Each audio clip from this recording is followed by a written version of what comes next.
happy to take over, and I'm happy to show that I'm not just about theatrical performances at the dispatch box. I'll actually deal with it. He's been given 13 years on the government benches and has failed to do that. And that's it, Angela Rayner. Show our Michael Gove your theatrical side. That was at the start of Angela Rayner's statement, where she said Labour would not oppose the Leasehold and Freehold Reform Bill, where also this little exchange happened as well. Now, Angela Rayner also got incredibly giddy over Michael Gove's squeeze. And he talked a good talk today, and he's theatrical, and I love the passion. It's really there, and I love the squeeze. We want to see the squeeze. Well, as our Angela was in full pelt and said she was apparently opposed to our little Gove put it, excessive ground rents, that tweaked our little Michael Gove's face, and he asked if she would give way.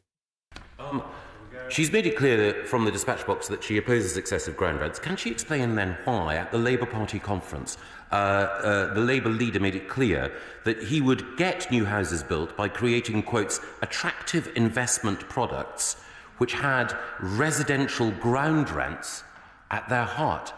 How can it possibly be the case that she intends to deal with excessive ground rents when the leader of the Labour Party wanted to fund new development by pursuing precisely that policy?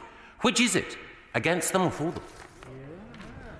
Well, I thank the Secretary of State, but the excessive word is a word that he's just used in that. And if he wants to let me deal with this problem, I'm happy to take over, and I'm happy to show that I'm not just about theatrical performances at the dispatch box. I'll actually deal with it. He's been given 13 years on the government benches and has failed to do that. And this bill, to me, is still failing to do that. So I'd like to see where he's going to deal with that issue.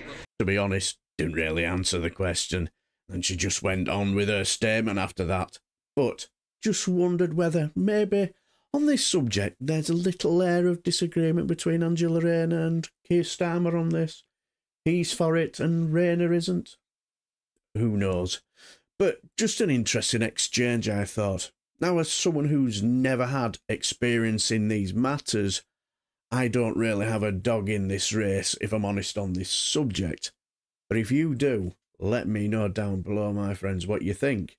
Also, I always enjoy an Angela Rayner speech as well. And when she did the little squeeze, just made me chuckle. And also with her backstory from a humble upbringing, it's quite the inspiration, isn't it? Also, from being up north, I might be a little biased, fair play. But I can totally understand why people who ain't quite on the left, as I've been told I am, why she's not everyone's cup of tea. But I did enjoy her speech, and I just thought it was an interesting little exchange between the two to bring in the weekend. So, let me know what you guys think, and I shall leave the video here and have a lovely weekend and take care, my friends.